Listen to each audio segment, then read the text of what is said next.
네, 여러분 안녕하세요. 저는 메이커스 대표 이미라라고 합니다. 오늘 여러분 만나게 돼서 정말 반갑습니다. 저는 유명한 사람이 아니라서 제 소개를 먼저 좀 하겠습니다.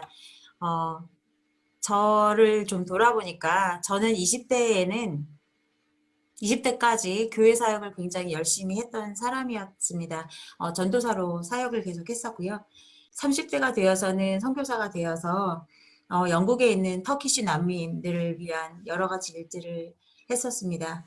그리고 40세가 되어서는 사회적 기업을 하게 되었고요. 그리고 이제 50대가 되니까 이제는 제가 뱀에 대해서 알게 된 게 한 2년 정도밖에 안 됐거든요. 2년 동안 뱀어로서 지금 뱀이 뭔지 배워가는 사람이라고 말하고 싶습니다.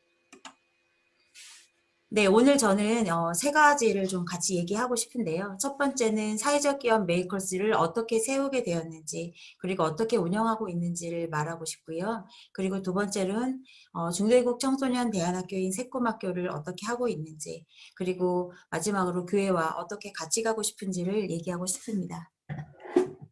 네, 그러면 메이커스 소개를 먼저 하도록 하겠습니다. 메이커스는 만드는 사람들이라는 뜻입니다. 메이커스는 2010년도에 시작했는데요. 저희가 그때 커피숍을 차려서 커피를 만들고 또 외국 음식을 만들었고요. 그리고 여러 가지 교육, 서비스를 만들었고, 그리고 이 모든 것들을 통해서 우리의 꿈을 만드는 그런 곳이 되었으면 하는 마음으로 사회적 기업을 시작하게 되었습니다. 저는 원래 다문화 가족 지원센터를 운영하던 사람이었는데요. 그때만 해도 다문화 가족 지원센터에는 엄청나게 많은 프로그램을 운영하고 있었습니다. 그 중에서도 취업교육 프로그램을 많이 하게 되었는데 아무리 많은 취업교육을 해도 실제로는 취업을 하지 못하는 현실 속에서 제가 많이 고민하기 시작했어요. 왜 취업이 안 될까? 막 사장님들 찾아다니면서 우리 이주 여성들 좀 고용해 주십시오. 우리 외국인 근로자들 뭐 고용해 주십시오라는 얘기를 많이 했는데 많은 사장님들이 이주 여성이나 외국인 근로자보다는 말이 잘 통하는 한국 사람을 고용하는 데에 더 많이 이렇게 선호하셨기 때문에 굉장히 취직이 되지 않는 현실 속에서 어떻게 하면 취업을 시킬 수 있을까 많은 고민을 했습니다. 그리고 또 한 가지는 그 다문화 센터가 시작되면서 정말 무분별하게 퍼주기식 복지가 시작이 됩니다. 그래서 그때만 해도 지금도 그렇지만 많은 곳에서 김치를 무료로 막 줍니다. 그래서 이주 여성들에게 나눠주죠. 또 어떤 단체에서는 쌀을 줍니다. 그래서 이주 여성들에게 나눠주죠. 그게 점점 많아지다 보니까 이주 여성들이 그렇게 얘기합니다. 이 쌀을 주니까 너무 무거워서 이거 어떻게 들고 가요? 택시비 주세요. 김치 왔어요. 김치 가져가세요 하면 김치 이거 무거워서 어떻게 갖고 와요? 우리 집까지 갖다 주세요. 이런 일들이 계속 반복이 되는 거예요. 어, 어떤 분들은 세상에 어떻게 그럴 수가 있어? 주는 것도 감사하지 못해? 라고 말할 수 있겠지만 근데 많은 사람들이 많은 이주 여성들이 계속해서 받기 시작하니까 받는 거에 점점 익숙해지고 나중에는 받는 거에 대한 감사보다는 오히려 귀찮아할 정도로 많은 사람들이 많은 것을 주기 시작했습니다. 그리고 요즘에는 마스크가 넘쳐나고 있죠. 이렇게 많은 퍼주기식 복지가 정말 복지인가? 우리가 교회에서도 많은 퍼주기식 선교가 과연 선교인가에 대한 고민을 전 참 많이 했습니다. 그래서 제가 생각하는 결론은 정정당당하게 일할 수 있는 기회를 주는 것, 그리고 자기가 수고한 만큼의 대가를 받을 수 있는 것, 그것이 복지다라는 결론을 내리게 되었습니다. 그래서 메이커스는 계속해서 될 수 있으면 많은 가능한 기회를 주기 위해서 그리고 사람들이 일한 것에 대한 정당한 대가를 받기 위해서 노력했습니다. 저희가 메이커스가 운영하고 있는 전략으로는요. 제일 중요한 것이 자기의 적성이 무엇인지 아는 것이라고 생각합니다. 지금도 많은 사람들을 만나보면 나이가 30대이고 40대인데 자기가 정말 원하는 게 뭔지, 자기가 뭘 잘하는지 모르는 사람을 너무 많이 볼 때가 있습니다. 그건 아니죠. 왜냐면 우리가 내가 정말 뭘 하는지 내 자신에 대한 이해가 없이 우리가 무슨 일을 하든 성공하기는 참 어렵다고 생각합니다. 그래서 자기의 적성을 찾도록 그리고 그 자기가 찾은 적성대로 살아갈 수 있도록 노력했습니다. 그리고 우리는 이주 여성들이었기 때문에 다문화적인 강점에 포커스를 두어야 된다라고 계속해서 생각했습니다. 그것이 제가 생각했던 전략이고요. 많은 사람들이 내가 한국말을 잘 못하니까 자신이 없어요. 내가 한국말을 못하니까 한국말을 더 해야 돼요. 라는 얘기를 많이 하는데 그게 아니라 내가 약한 점을 계속해서 보완하려고 하면 끝이 없다고 생각했어요. 그래서 어떻게 하면 더 나의 강점에 포커스를 둘 수 있는지를 생각해야 된다고 생각했습니다. 그래서 나만이 할 수 있는 그 메시지를 만들어야 우리가 교육을 할 수 있다라는 전략을 세우게 되었습니다. 메이커스의 비전을 말씀드리면 옛날에는 제가 이주 여성의 꿈이 이루어지는 곳을 비전으로 했더니 제가 너무 고달프더라고요. 이주 여성의 꿈만 이루어지니까 제가 행복하지 않더라고요. 제가 너무너무 힘든데 어떻게 이주 여성을 위해서 뭔가를 한다고 할 수 있겠습니까? 그래서 이건 아니다. 나의 꿈도 이루어져야 하고 나도 행복해야 된다라고 생각이 많이 바뀌게 되었어요. 그래서 우리 함께 일하는 모든 사람들이 나도 행복하고 너도 행복한 그런 장소가 되었으면 했고요. 그리고 지금 한국 사회에서는 다문화에 대해서 많이 교육을 받고 다문화가 이런 겁니다라고 얘기하지만 굉장히 사변적인 것에 그칠 때가 많지요. 그래서 다문화 인식 개선을 하는 것이 메이커스의 비전 중에 하나입니다. 그래서 이 모든 여러 가지를 통해서 세계 시민 교육을 하고 우리가 정말 세계 시민으로 살아가는 그런 비전을 가지고 일하고 있습니다. 메이커스가 여러 가지 일을 하고 있는데 그중에서 저희가 이제 메이커스가 벌어들인 수익금으로는 다문화 인식 개선 교육을 하고 있고요. 그리고 이주 여성들을 위한 취업 교육을 하고 있고 그리고 저는 대안학교를 운영하고 있습니다.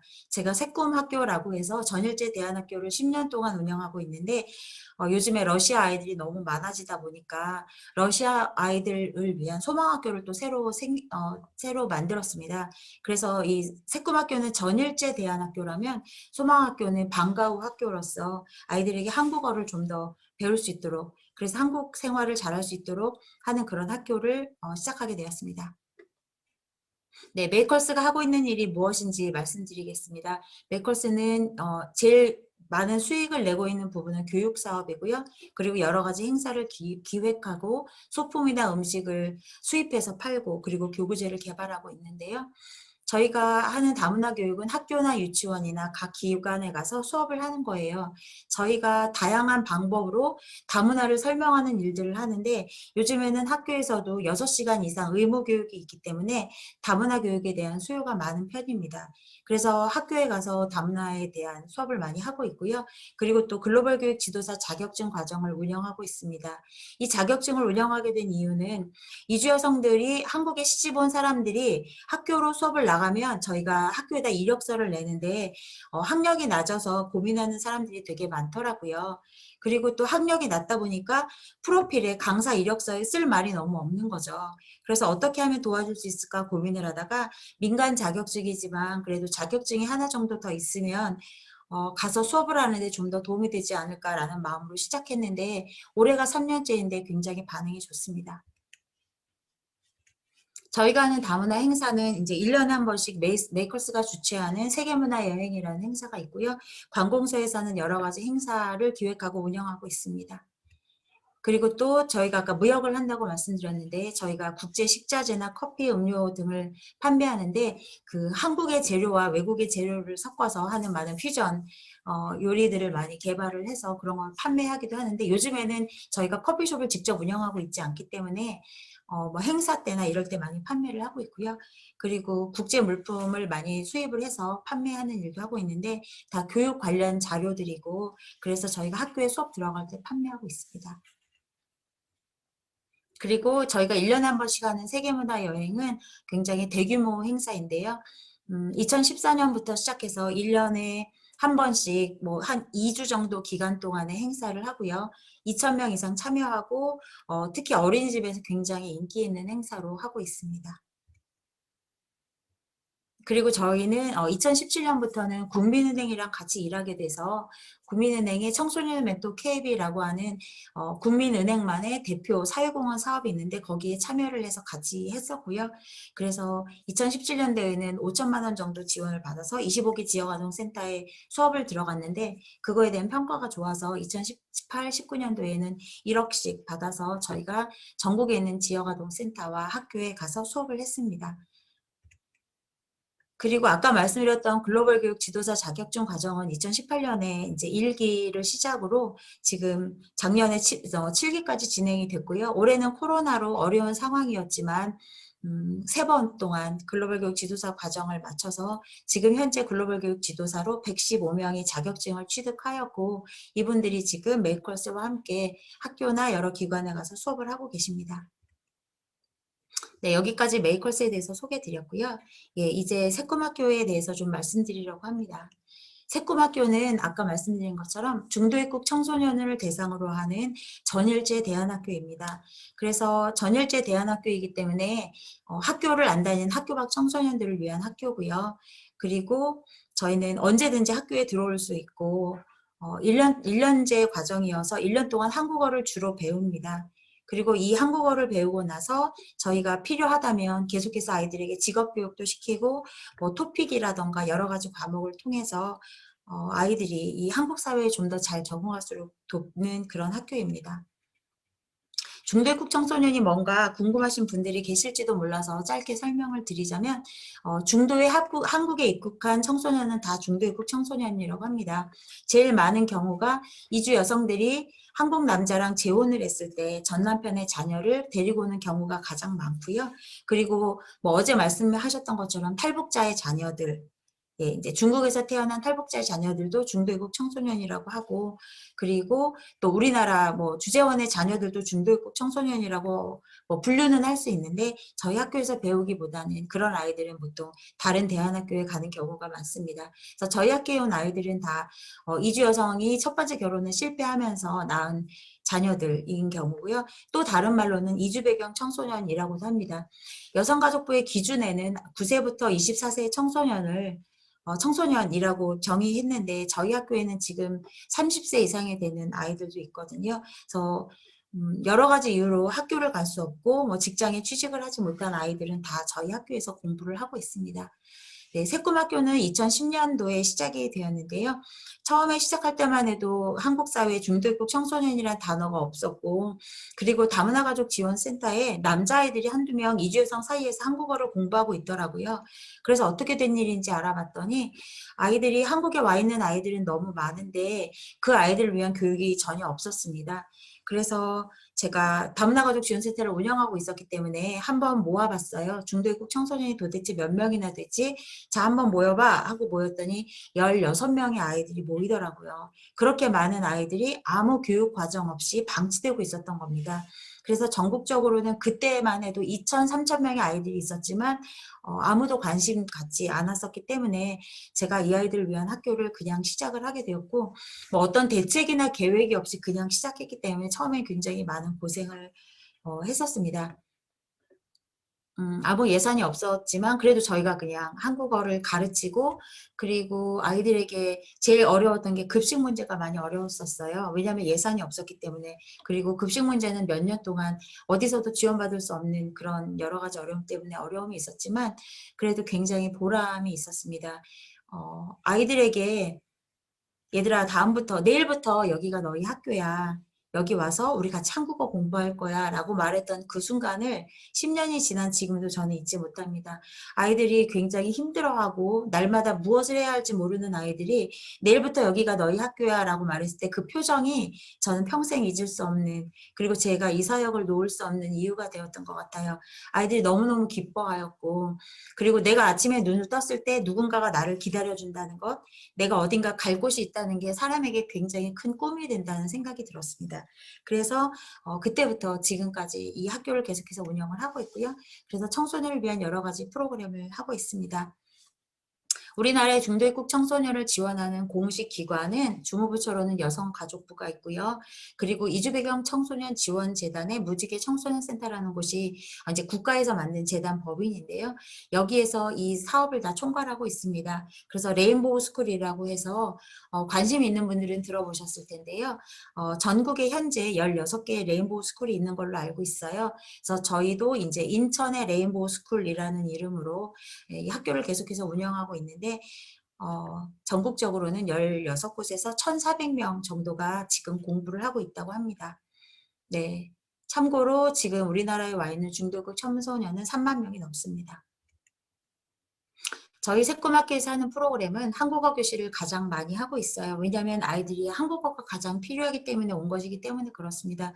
그리고 참 이상한 게 제가 이런 이주민 사역을 10년 이상 하다 보니까 느끼는 게 뭐냐면 보통 한국에 들어와서 바쁘게 몇 년을 살고 나서는 아무리 오랫동안 노력해도 한국어가 늘지 않더라고요.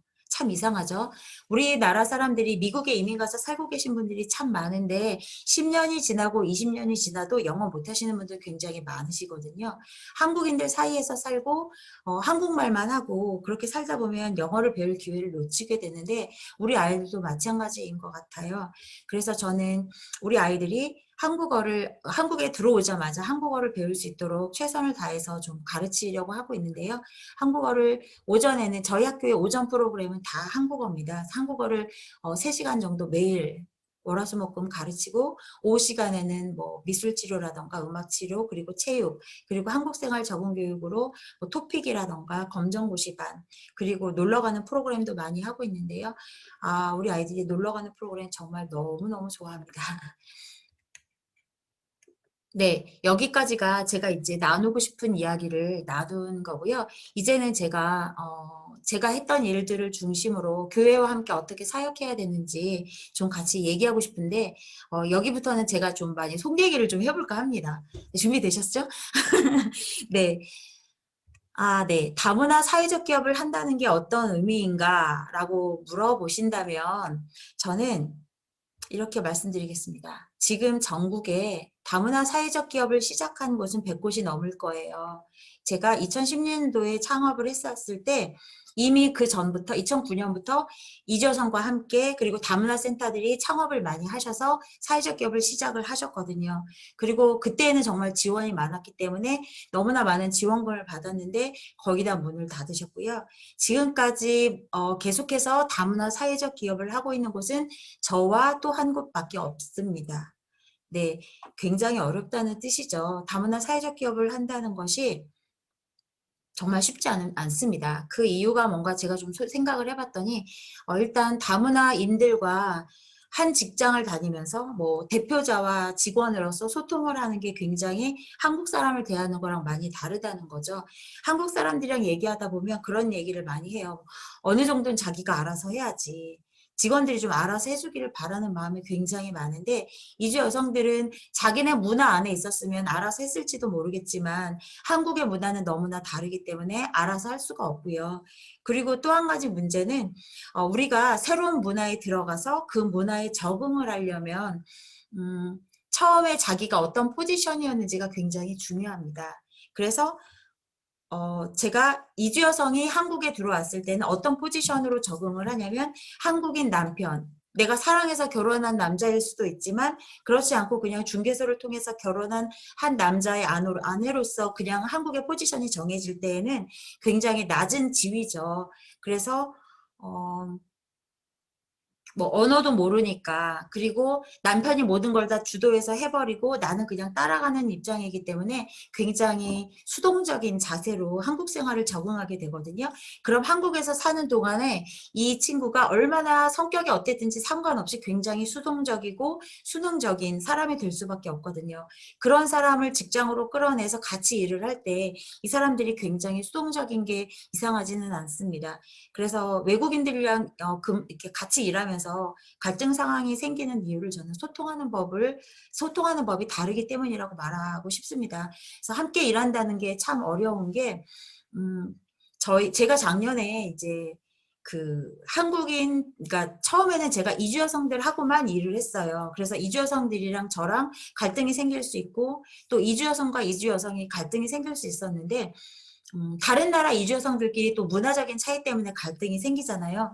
근데 그 갈등이 생겼을 때 해결하는 방법이 굉장히 한국적인 방법으로 해결을 하더라고요. 왜냐하면 두 사람의 공유된 가 한국인의 문화였기 때문에 또 싸울 때도 한국말로 싸워야 하고 하기 때문에 한국적으로 해결을 합니다. 그리고 저와 이주 여성들과의 관계 속에서 갈등이 생기면 같이 소통을 하려고 노력을 하면서 어쨌든 그 한국의 문화와 그리고 그들의 문화의 중간 지점을 찾으려고 합니다.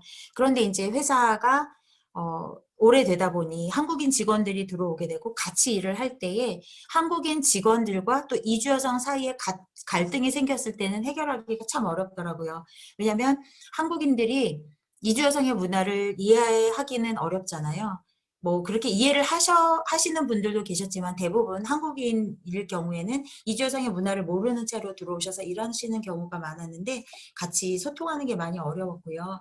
그리고 특히 남자분들이 굉장히 힘들어하셨어요. 그래서 저희가 직원들이 많이 바뀌는 경우가 생겨서 저도 되게 힘들었었는데 작년에 한 분이 이제 사직을 하시면서 저한테 솔직하게 얘기를 해주셨어요. 근데 저는 지금까지도 굉장히 소중한 정보고 굉장히 감사하게 생각하는데 그 친구가 나가면서 그렇게 얘기를 하더라고요. 처음에는 자기도 잘할 수 있을 줄 알았고 괜찮을 줄 알았는데 막상 이주 여성이랑 한 회사에서 계속 일을 하다 보니까 자기 자신이 굉장히 낮아지는 느낌이 들었대요. 이주 여성이 다니는 회사에 내가 다닌다는 것 자체가 왠지 자존심 상하고 예, 실제로 굉장히 고민하는 부분이에요. 그러니까 그냥 우리가 머릿속으로 생각하는 거랑 실제 부딪히는 거의 차이가 굉장히 크거든요. 근데 심지어는 이주 여성이 나의 상사야. 나의 직장 상사예요. 근데 한국의 그냥 평범한 문화 속에서 자란 남자가 받아들이기에는 굉장히 어려웠던 것 같아요. 근데, 그거에 대해서는 제가 어떻게 배려해야 될지에 대해서는 저에게도 계속해서 숙제이고 고민이라는 생각이 듭니다. 그래서 함께 일한다는 것이 쉽지 않다는 것. 그리고 특히 남자분들이 이주 여성이랑 같이 일할 때 동등된 입장이라는 것을 배울 때까지는 너무나 많이 시간이 걸린다라는 생각이 들어서 다문화 사회적 기업이 참 어렵다라는 생각이 들었고요. 그리고 또 속 얘기 두 번째는 다문화 대안학교를 한다는 거에는 어떤 어려움이 있는지를 오늘 좀 생각을 해봤는데요. 네. 후원자 개발이 아주 어렵습니다. 제가 처음에 아이들이랑 같이 그냥 갑자기 결정했다고 했잖아요. 제가 좀 즉흥적인 성격이기도 했지만 아이들이 다 너무 게임에 중독되어 있는 걸 보면서 너무 안타까워서 내일부터 여기가 학교야. 너희 내일부터 여기 와서 공부해 라고 했을 때 정말 많은 예산이 필요하잖아요. 그런데 아이들 뭐 한국어 예산은 이렇게 저렇게 만들 수 있어요. 사업비로. 다문화 가족 지원센터 예산도 있고 뭐 교육청 예산도 따올 수 있고 그거는 어떻게든 마련할 수 있겠는데 급식비 예산은 정말 어렵더라고요. 그래서 제가 그 경찰서에 범죄 예방비까지 요청을 한 적이 있었습니다. 왜냐면 그때 그 중도급 청소년 중에 좀 칼부림 사고가 있었었거든요. 제가 얘기했어요. 봐라, 이 아이들 잘 돌보지 않으면 나중에 범죄가 생길 수도 있지 않냐. 그러니까 범죄 예방비라도 내놔라. 이렇게 얘기했는데 정말 쉽지 않더라고요. 그리고 또 어떤 경우에는 중도급 청소년이니까 도와줄게요 라는 기업들도 사실은 있었어요. 너무나 많이 도와주고 싶어 했는데 꼭 단서사항이 붙더라고요. 그 단서사항은 뭐냐면 우리 아이들 사진이었고 그리고 아주 불쌍한 아이들의 눈물겨운 스토리를 요청했습니다. 그런데 저는 그렇게 하면서 그 후원금을 받고 싶지 않았어요. 왜냐면 우리 청소년기는 누구나 민감하잖아요. 그리고 우리 아이들은 한번 부모님으로부터 상처받았던 경험이 있는 아이들이어서 더 민감할 수 있는데 제가 뭐 몇백만 원, 몇천만 원의 후원을 받기 위해서 우리 아이들을 판다는 느낌이 들면 안 된다고 생각했기 때문에 굉장히 조심했던 부분입니다. 그래서 후원을 뭐 이렇게 공개적으로 요청을 하거나 이렇게 그런 단서사항에 붙은 후원은 제가 다 거절을 했었거든요. 어떤 적이 있었냐면 옛날에 KBS였나? 거기서 이제 굉장히 유명한 다문화 프로그램을 만들었던 PD님이 저를 찾아오신 적이 있었어요. 근데 높으신 분이었는지 뭐 아주 까만색 스타렉스까지 이렇게 사람들이 뭐 운전사까지 대동해서 되게 여러 명이 이렇게 와가지고 앞으로 이제 중도급 청소년을 위한 어떤 청소년을 테마로 하는 프로그램을 기획하고 있는데 어떻게 생각하냐라면서 많은 조언을 구하고 가셨는데 그때 제가 커피숍을 운영하고 있을 때였거든요. 그 커피숍에서 바리스타로 일하고 있는 아이들이 우리 학교에 아이들이 이제 학교 수업이 끝나고 오후에 아르바이트를 하는 시간이었었는데 그래서 제가 KBS 담당자랑 2시간 정도 앉아가지고 굉장히 많은 얘기를 했어요. 그래서 학교를 운영하는데 이런 일이 있고 이런 어려움이 있고 그리고 이런 이유로 프로그램은 하면 어려울 것 같다라는 제 의견을 쭉 다 말하고 그분이 돌아가고 난 다음에 우리 학교 아이가 저한테 그렇게 묻더라고요. 선생님 오늘 얼마 받았어요? 전 너무 충격받았어요. 그러니까 우리 아이들이 볼 때에 제가 우리 학교는 이런 학교예요 라고 소개하는 것 그리고 우리 학교 애들은 이런 아이들이 다녀요 라고 말하는 거에 대해서 굉장히 조심스럽고 더 조심해야겠구나라는 생각이 들었거든요. 제가 하는 행동 하나하나를 우리 아이들이 보고 있고 그리고 제가 조금이라도 정말 우리 아이들을 이용해서 돈을 번다는 생각을 하게 되면 아이들이 어떨까라는 생각을 했을 때 정말 우리 아이들이 민감하구나라는 생각을 하게 됐습니다. 또 사례를 또 말씀드리면 저는 교회들이랑 협력하려고 좀 많이 노력을 했는데요. 왜냐면 제가 우리 아이들에게 복음을 그러니까 전하는 거에 대해서 굉장히 조심했어요. 초기에는 저도 다문화 가족 지원센터를 운영할 때 복음을 막 전하고 싶었어요. 우리 이용자들한테. 센터를 이용하는 이주 여성들에게, 남편들에게 하나님이 어떤 분이신지, 하나님이 정말 여러분 얼마나 사랑하신지 얘기하고 싶었고, 그래서 막 아버지 학교에 막 같이 참여하고 막 그런 여러 가지 일들을 저도 했었거든요. 그런 걸 하면서 제가 느낀 게 뭐였냐면, 복음을 강제해서는 안 된다는 거였어요. 왜냐하면 제가 이주여성한테 계속 예수 믿어라 하면 교회는 나올 수 있을지 모르지만 그게 진정한 자기 신앙 고백이 되거나 자발적인 그리고 정말 하나님을 추구하는 것이기보다는 정말 김치 한 통을 더 얻기 위한 것이 될 수도 있고 그리고 저에게 잘 보이기 위해서 교회를 나온다면 그게 정말 하나님을 믿는 건 아니잖아요. 그래서 많이 고민했고 그래서 제가 생각했던 방법은 저는 그냥 제 자리에서 저의 일을 계속 하는 거였어요. 그렇게 계속 일을 하고 그리고 만약에 이주 여성들이 자기가 원하면 언제든지 올 수 있는 그런 일이었으면 좋겠다라는 생각을 했고요. 그래서 이제 저는 교회랑 많이 일하기 시작했습니다. 교회들 보고 제발 우리 학교에 와서 우리 아이들 만나서 친해지시고 아이들 여러분의 교회로 데려가십시오. 그래서 저희는 그래서 교회를 개척하지 않았고 저희가 어떤 교회를 하기보다는 다른 교회들이랑 같이 협력해서 일하려고 굉장히 많이 노력했거든요.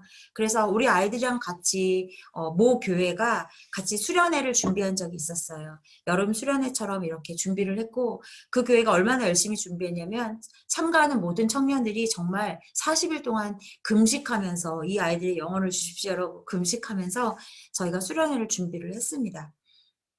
그래서 수련회를 하는 첫날 마음이 되게 조급하셨어요. 그래서 우리 아이들을 빨리 회심시키고 싶었고 우리 아이들에게 막 복음을 전하고 싶었고 우리 아이들이 정말 자기 속 얘기를 끌어내고 싶었어요. 그래서 어떻게 보면 우리 아이들이 굉장히 순수하고 순진하고 그리고 또 이렇게 얘기할 때 많이 호의적으로 받아들이기 때문에 우리가 뭔가 빨리 복음을 전하고 싶은 그런 생각이 들 수 있거든요.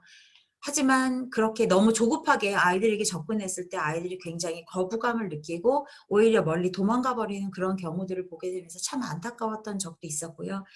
그리고 그때 그렇게 많은 사람들이 금식하면서 준비했던 그 수련회에 첫날에는 아이들이 좀 많이 거부감 느끼고 어려워했었지만 마지막 날까지 되었을 때는 이 사람들이 정말 사랑하는 그런 따뜻한 마음을 느끼고 진심을 느껴서 우리 아이들이 굉장히 좋게 받아들였고요.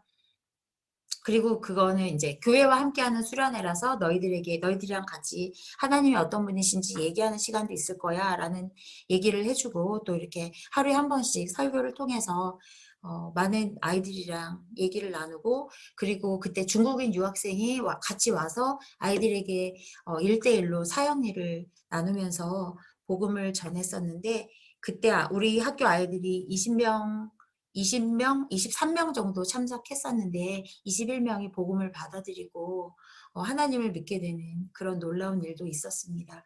그래서 어떻게 보면 정말 우리 아이들과 제가 지금까지 계속해서 연결되어지고 아이들이랑 같이 계속 같이 제 삶을 나누면서 그 관계를 형성한 시간이 길었기 때문에 우리 아이들이 제가 또 같이 제 친구라고 모셔오는 사람들에 대해서 오히려 더 빨리 마음 열고 아이들이 복음을 받아들이기 되게 쉬운 상태로 준비되어 있다는 것. 그래서 어떻게 보면 정말 늘 준비된 추수이고 그러지만 또 너무 성급하게 아이들에게 다가왔을 때에는 실수를 하게 되는 경우도 있다는 말씀을 드립니다. 네. 제가 이 일을 하면서 가장 어려운 게 뭐냐라고 물으신다면 교회와 연결이라고 대답할 수 있을 것 같아요. 제가 10년 동안에 저의 전략은 계속해서 제가 직접 복음을 전하지 않고 저는 제가 해야 할 이 사람들과 같이 살아가는 일들을 하려고 노력을 했었고요.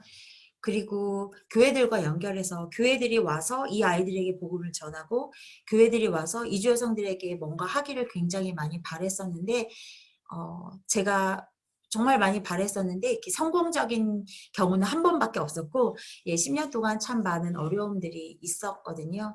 그래서 교회와 좀 더 잘 연결됐으면 좋겠다. 그런데 참 연결되기가 쉽지 않았다라는 것이 좀 아쉬움으로 남고 그리고 교회는 교회 나름대로의 특성이 있고 또 비영리 기관, 저희 학교는 비영리 기관 사단법인이거든요.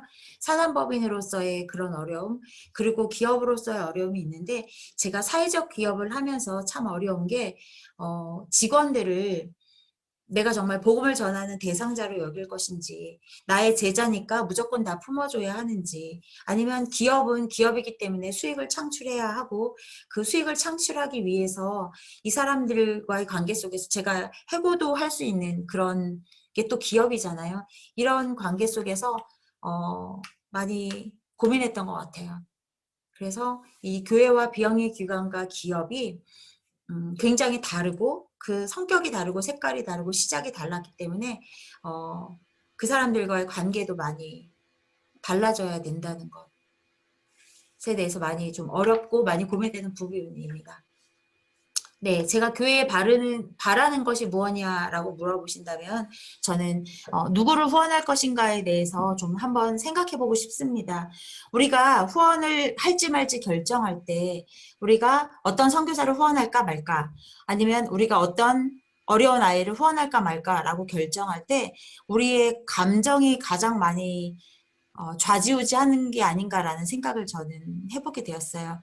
내가 정말 이 사람을 후원하는 이유가 정말 불쌍하기 때문이라면 그렇다면 우리가 국내에서 이주민 사역을 계속하기가 굉장히 어렵지 않을까라는 게 제 생각입니다. 왜냐하면 우리 이주 여성들이 다 굉장히 가난하지 않거든요. 어떤 사람은 굉장히 부자고 어떤 사람은 굉장히 좋은 차 타고 다니고 어떤 사람은 굉장히 비싼 아파트에 살아요. 그러면 그렇다고 해서 이 사람에게 복음을 전하는 것을 중지할 것인가? 라는 것에 대한 고민을 해보게 되었고 그리고 우리가 누군가를 후원한다고 했을 때 이 사람이 정말 너무너무 배고프고 가난하기 때문에 불쌍하기 때문에 내 감정으로 후원하는 것이 아니라 정말 하나님께서 이 사람을 후원하기를 원하시는가에 대해서 조금 더 고민해 봐야 하지 않을까라는 생각을 해봤습니다. 그리고 우리가 선교를 한다라고 말할 때 많은 경우에 어려운 사람들 도와주는 것이 선교인 것처럼 생각할 때가 많은 것 같아요. 그래서 우리가 선교지에서도 그냥 굉장히 어려운 사람, 빈민촌에 가서 계속해서 먹을 것을 나누어주고 계속해서 구호품을 나누어주는 것, 나는 선교했습니다 라고 생각하게 되는 경우가 많은 것 같아요. 그럴 때 우리는 그런 마음으로 정말 좋은 마음으로 이 사람들에게 이렇게 사랑을 나눠주면 언젠가 이 사람들이 사랑을 알게 되겠지라는 마음으로 계속해서 후원하지만 받아들이는 사람의 문화에서는 그게 아닐 수 있다는 것 말씀드리고 싶습니다. 그래서 공짜로 뭔가를 계속해서 나눠주는 것이 정말 선교고 공짜로 뭔가를 계속해서 주는 것이 사역일까? 라는 좀 저의 고민을 여러분께 드리면서 여러분이 누군가를 후원하기로 결정하실 때 그리고 사역을 하기로 결정하실 때 한 번쯤 같이 고민해 봤으면 좋겠다는 생각을 합니다. 네, 요즘에 코로나 때문에 많은 사람들이 새로운 시대에 가장 중요한 것이 뭐냐 그리고 많이 혼란한 올 한 해를 보냈던 것 같아요. 저도 굉장히 많이 여러 가지 고민을 많이 했는데 그런데 저는 진리는 늘 같다라고 생각을 합니다. 제가 선교사로 살았을 때에 하나님께서 저에게 주셨던 마음이라고 제가 믿고 있는 게 뭐냐면 선교에서 있어서 가장 중요한 게 전략이라는 거거든요.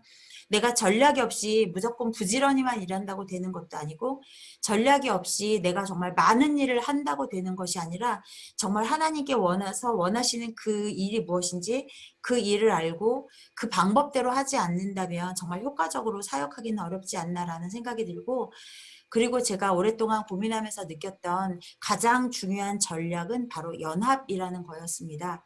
그래서 이제는 앞으로는 더 다변화되는 사회 속에서 내가 잘하는 것이 있고 내가 잘 못하는 것이 있는데 내가 모든 것을 다 하고 내가 혼자 모든 것을 다 하는 리더가 되는 것이 아니라 우리가 같은 공동 리더십으로 설 줄 아는 것.